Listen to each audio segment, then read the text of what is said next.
जैसा कि हम और आप जानते हैं कि हम कोरोना की वजह से कॉलेज के अंदर नहीं मिल पाते और वहाँ पे हमारे क्लासेस नहीं चल पा रहे हैं।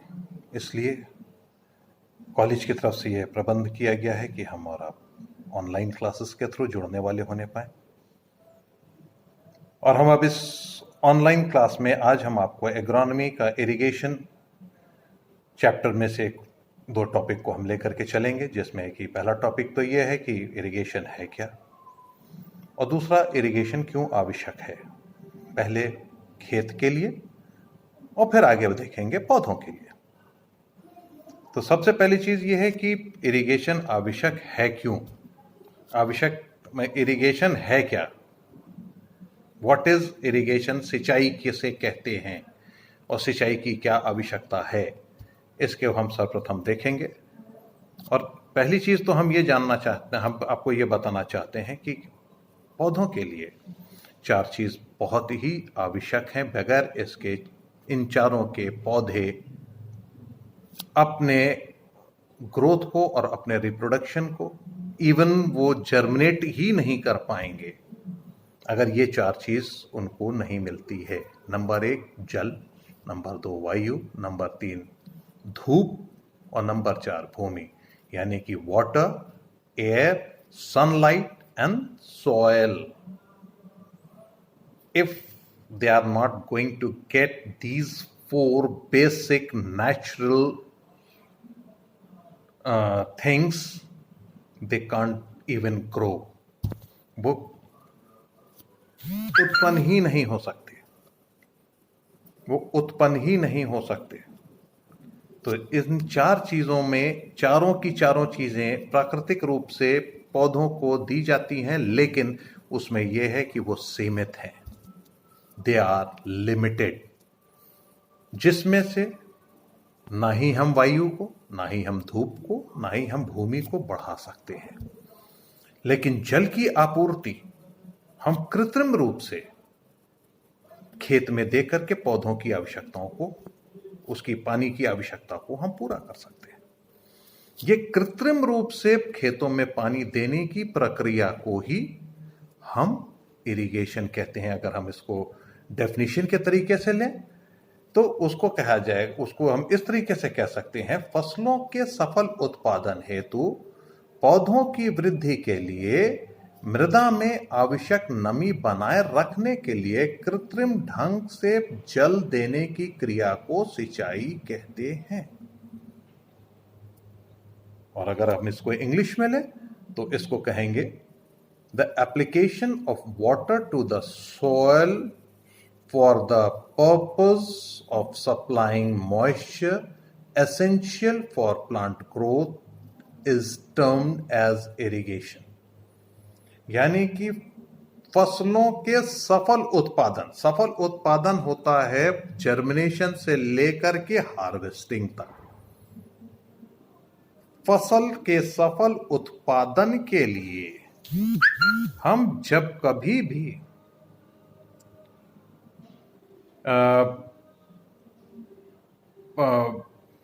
खेतों में सिंचाई करते हैं, सफल उत्पादन के लिए खेतों के अंदर पानी देने, कृत्रिम रूप से पानी देते हैं, तो हम उसको इरिगेशन कहते हैं। और इरिगेशन इसलिए जरूरी है क्योंकि हमारे यहाँ वर्षा अनियमित है और अनिश्चित है। पौधे जो है पानी की आवश्यकता के लिए वर्षा के ऊपर निर्भर होते हैं, जो कि अनियमित है और अनिश्चित है, और सही समय पर बारिश ना होने की वजह से, वर्षा ना होने की वजह से हमको सिंचाई देनी पड़ती है। ये हमारी मजबूरी है कि हम पानी का प्रबंधन करें, सिंचाई का प्रबंधन करें, जिसके द्वारा वाटर मैनेजमेंट हमारे पास होना चाहिए, ताकि we can give proper moisture to the plant, to the field, to get good production of the crop. It is essential. Without irrigation, it is not possible to grow crop properly. So because somewhere you will get normal rain, somewhere you will get a higher rain, like 120 centimeter is you can say average. 120 centimeter is average rainfall of our country. Somewhere you will get 50 millimeter, somewhere you will get more than 1000 millimeter, but somewhere you will get less than 50 centimeter millimeter. Then anywhere, wherever you are going to go grow crop, irrigation is needed. Another thing is this: if it is needed, why it is needed to the field first? For the plant, the secondary thing. The first is this: why it is needed for the field. Number one, after cutting the crop, if you are going to sow the another crop, the soil is very much hard and it is not good in condition to plow it. यानी कि जिस वक्त हम एक crop को काटते हैं, काटने के बाद मिट्टी की जो स्थिति होती है वो इतनी हार्ड होती है, वो इस स्थिति में नहीं होती कि उस पर हम जुताई कर सकें। तो दूसरी क्रॉप की खेत की तैयारी के लिए हमको सिंचाई करनी अनिवार्य है, जिसकी वजह से खेत नरम हो, मुलायम हो और उसके अंदर नमी की मात्रा इतनी हो नहीं पाए कि उसके अंदर खाद हम डाल करके उसको हम इस योग्य कर सकें कि हम खेती कर सकें। उसके अंदर हम बीजों को बो सकें, उसका अंकुरण हो सके, उसका प्रांकुर खेत की मट्टी को तोड़ करके बाहर आए और प्लांट के रूप में खड़ा हो सके। हमको मट्टी में पानी इसलिए देना पड़ता है कि मट्टी मुलायम हो जाए और हमारा जर्मिनेशन अच्छा हो और उसका पैदावार अच्छी हो जाए। उसका दूसरा कारण जो है, उसका दूसरा कारण ये है कि अगर हमारी सॉइल बीमार है, बीमार का मतलब अम्लीय हो या क्षारीय, यानी एसिडिक और बेसिक, सैलिन और एल्कलीन सॉइल अगर है तो उसमें हमारे प्लांट्स नहीं उग सकते, वो उसका फेटल इफेक्ट होता है, उसमें पौधे मर जाते हैं। अब उस ऐसी जमीन का प्रबंधन के लिए इरिगेशन इज मस्ट। उसमें हम फ्लडिंग कर देते हैं पूरे खेत के अंदर।